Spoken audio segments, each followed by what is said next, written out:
नमस्कार दोस्तों, आप सब कैसे हैं। उम्मीद करता हूँ अच्छे होंगे और आपके चैनल में क्लास वायरस में पुनः एक बार आप सभी का स्वागत है।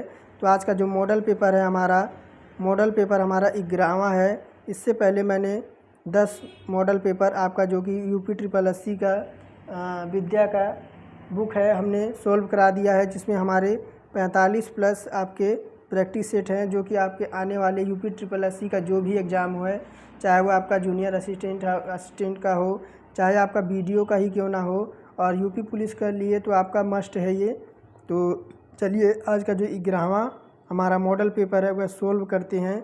तो पहला क्वेश्चन आप देखिए क्या दे रखा है कि आपका जो है निर्मला उपन्यासकार के लेखक कौन हैं।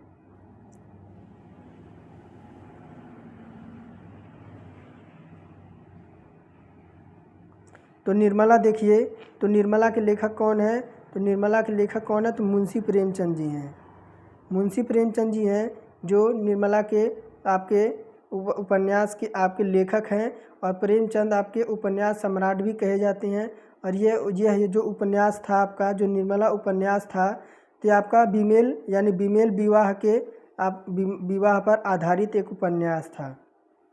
तो दूसरा नंबर देखिए कि हुंकार काव्य संग्रहित के रचयिता कौन हैं। हुंकार काव्य संग्रह के रचयिता कौन हैं।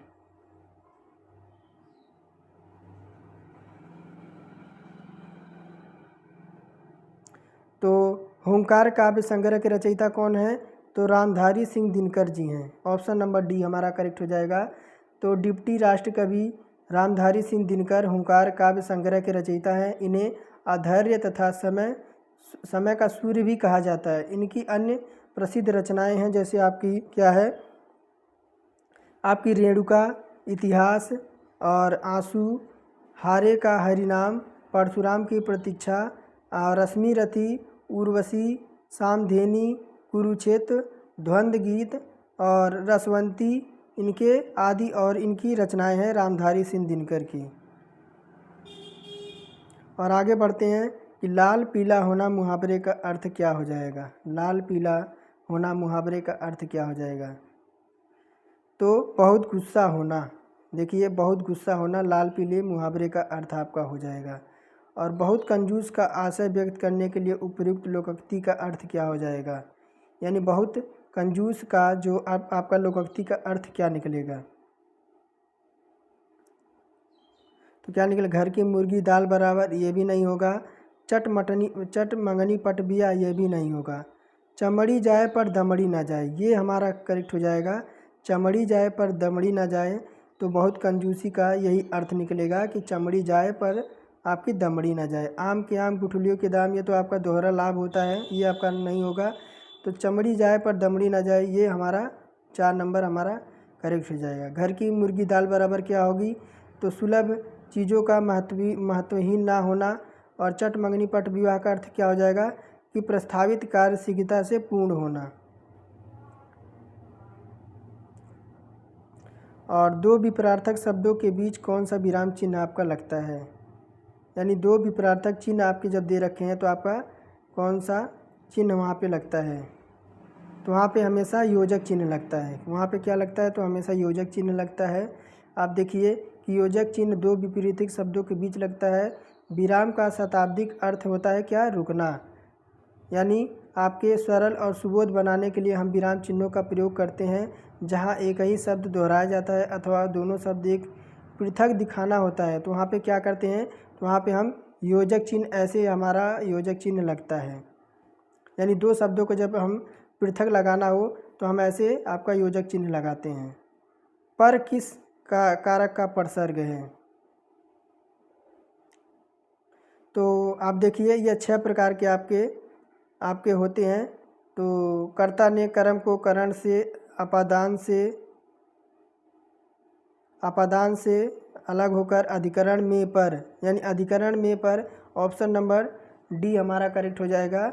ये जो हमारा होता है 6 प्रकार का आपका होता है। तो कर्ता ने कर्म को करण से अपादान से अलग होकर अधिकरण में पर, यानी ऑप्शन नंबर डी हमारा इसमें करेक्ट हो जाएगा। 7 नंबर की ओर बढ़ते हैं कि निम्नलिखित में से कौन सा शब्द आपका स्त्रीलिंग है। 7वें नंबर में कौन सा शब्द हमारा स्त्रीलिंग है? तो जहाज, जहाज क्या है? तो जहाज तैरता है, जलपान और ज़मीन। तो ज़मीन कैसी है? जुलूस कैसा है, जलपान कैसा है, जहाज कैसा है, ज़मीन कैसा नहीं है, ज़मीन कैसी है। तो ये हमारी स्त्रीलिंग हो जाएगी। ज़मीन कैसी है तो हमारा स्त्रीलिंग हो जाएगी। पद क्रम की दृष्टि से कौन सा वाक्य आपका शुद्ध है? पद क्रम की दृष्टि से कौन सा वाक्य आपका शुद्ध है? 8 नंबर बताइए। तो क्या दे रखा है कि विराट तेज खेलता है। तो ये हमारा करेक्ट हो जाएगा। विराट क्या है? तो विराट तेज खेलता है। विराट खेलता तेज है, ये भी नहीं बैठेगा। तेज खेलता है विराट, ये भी नहीं बैठेगा। खेलता है तेज विराट, ये भी नहीं बैठेगा। तो ऑप्शन नंबर यही हमारा करेक्ट हो जाएगा कि विराट जो है वह तेज खेलता है। बर्बर का विलोम शब्द होगा। बर्बर, बर्बर का विलोम शब्द क्या हो जाएगा? तो बर्बर का विलोम शब्द क्या होगा? सभ्य। ऑप्शन नंबर डी हमारा करेक्ट हो जाएगा। ऊपर की ओर उछाला हुआ के लिए एक शब्द क्या होगा? ऊपर की ओर उछाला हुआ के लिए एक शब्द होगा। तो क्या होगा हमारा? ऊपर उत्क्षिप्त हो जाएगा। ऑप्शन नंबर बी हमारा करेक्ट हो जाएगा कि ऊपर की ओर उछाले हुए के लिए एक शब्द क्या होगा? तो उत्क्षिप्त होगा। और फेंके हुए के लिए क्या होगा? फेंके हुए के लिए प्रक्षिप्त होगा। और आरोहण के लिए क्या होगा? आरोहण के लिए सवारना होगा, सवार होना। और उत्थान के लिए क्या होगा? तो उठाना होगा। उत्थान का उठाना, आरोहण का सवार होना, और उत्क्षिप्त का उछाला हुआ, और प्रक्षिप्त का आपका क्या होगा? तो फेंका हुआ। और 11 नंबर देखिए, निम्नलिखित में से कौन सा शब्द आपका समुद्र का पर्यायवाची नहीं है? तो कौन सा है जो समुद्र का पर्यायवाची नहीं है? तो आप देखिए, अम्बुद, अम्बुद आपका समुद्र का पर्यायवाची नहीं है, बल्कि आपके ये क्या है? तो आपका बादल का पर्यायवाची है। किसका है? तो आपके बादल का है। अम्बुद किसका है? तो बादल का। बाकी आपका क्या दे रखा है? परावर दे रखा है, आड़व दे रखा है, और पियोज दे रखा है। ये क्या है? तो ये समुद्र के पर्यायवाची शब्द हैं।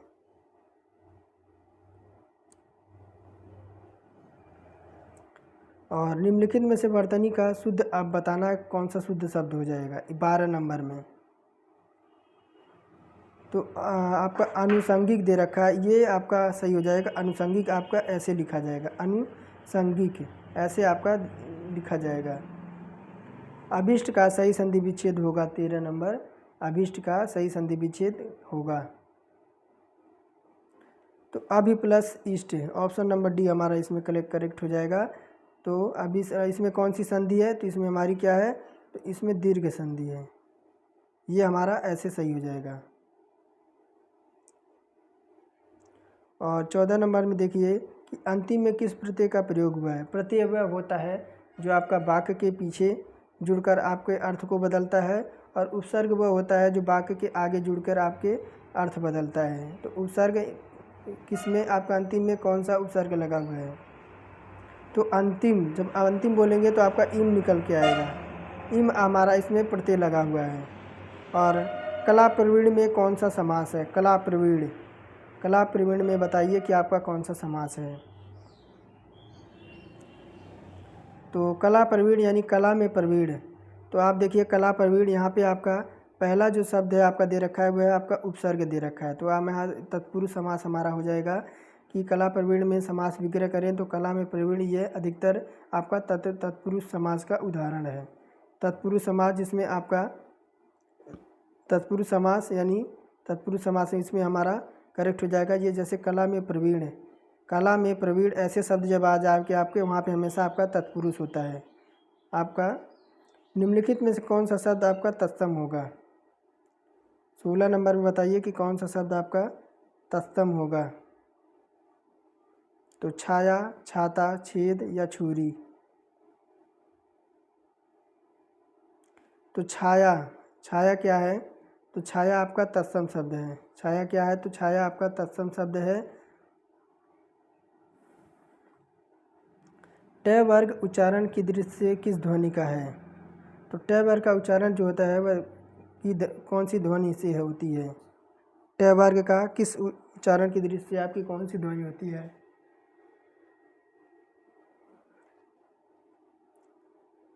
तो ट वर्ग का जो उच्चारण स्थानीय क्या है? तो मूर्धन्य है।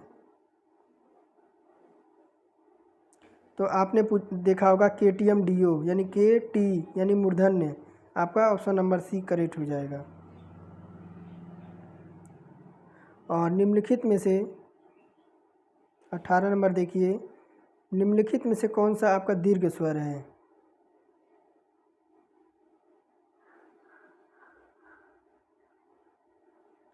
तो आप देखिए इनमें से आप बताइए कौन सा आपका दीर्घ स्वर है? तो बड़ा आ क्या है? तो ये दीर्घ स्वर है। ये क्या है? तो ये आपका दीर्घ स्वर है। बड़ा आ क्या है? तो दीर्घ स्वर है। आपका छोटा ऊ क्या दे रखा है? तो छोटा ऊ क्या है? तो ह्रस्व स्वर है। ये ह्रस्व स्वर है। और आपका ए क्या दे रखा है? ए दे रखा है। ये हमारा क्या है? तो ये संयुक्त स्वर है। ये क्या है? तो ये संयुक्त स्वर है। और आपका ओ क्या दे रखा है? अगला ओ दे रखा है। ओ क्या है? ओ भी हमारा क्या है? तो संयुक्त स्वर है। तो हमारा निम्नलिखित में दीर्घ स्वर कौन सा है? तो आपका बड़ा आ जो है ये दीर्घ स्वर हो जाएगा।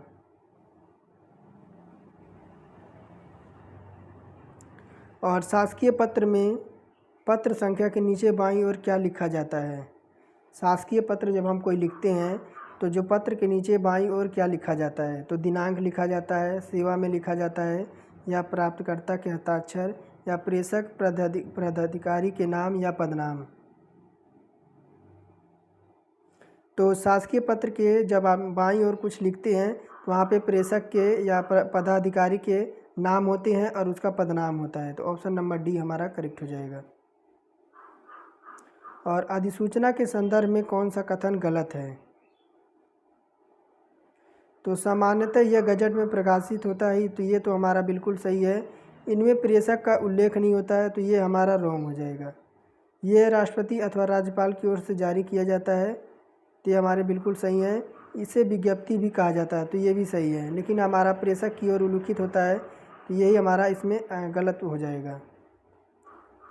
और देखिए आपका क्या दे रखा है अगला कि 21 से 25 तक के नीचे दिए गए आपके गद्यांश दे रखे हैं, जो कि आपके 21 से 25 तक हैं। आपके पढ़कर पूछे गए प्रश्न के आपको उत्तर देना है।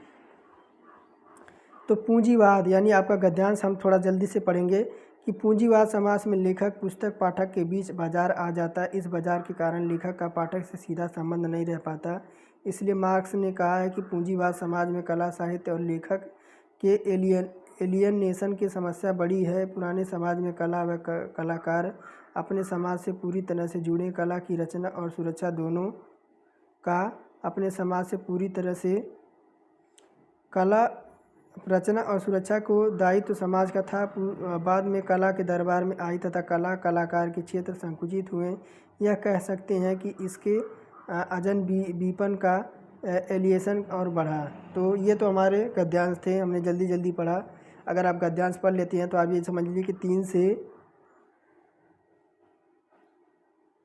3 से 4 क्वेश्चन आपके, यह समझ लिए 3 से 4 आपके नंबर तैयार हैं। तो गद्यांश को आपको सावधानी से पढ़ना है और आपको उत्तर देना है। तो चलिए हम उत्तर देने का प्रयास करते हैं। तो आपका 21 नंबर है कि आप देखिए क्या पूंजीवाद समाज में लेखक और पाठक के बीच में क्या अंतर आ गया है।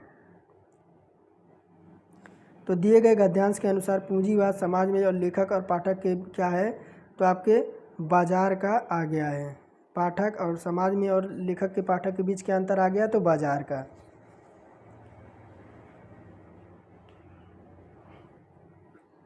और पुराने समाज में कला की सुरक्षा का दायित्व किसका था? 22 नंबर देखिए। तो पुराने समाज में कला का सुरक्षा का दायित्व किसका था? तो समाज का था। ऑप्शन नंबर डी हमारा करेक्ट हो जाएगा। और कला क्षेत्र के संकुचन का आशय क्या है? 23 नंबर क्या है? तो कला क्षेत्र के संकुचन का आशय क्या है? तो कला क्षेत्र के संकुचन का आशय कला का दायरा सीमित होना है। क्या है? तो कला का दायरा सीमित होना है। ऑप्शन नंबर बी हमारा करेक्ट हो जाएगा। और अजन विपन का क्या आशय है। 24 नंबर बताइए। तो अजन विपन का क्या आशय है। तो अजन विपन का क्या आशय है। तो एकाकीपन क्या है। तो हमारा एकाकीपन है। इसका क्या है आशय। तो एकाकीपन। और आज का लास्ट क्वेश्चन है, गद्यांश का सर्वाधिक उपयुक्त शीर्षक क्या रहा है।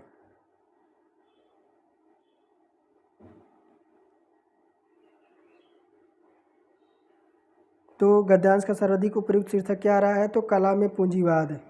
ये हमारा गद्यांश का आपका उपयुक्त शीर्षक क्या है। तो कला में पूंजीवाद।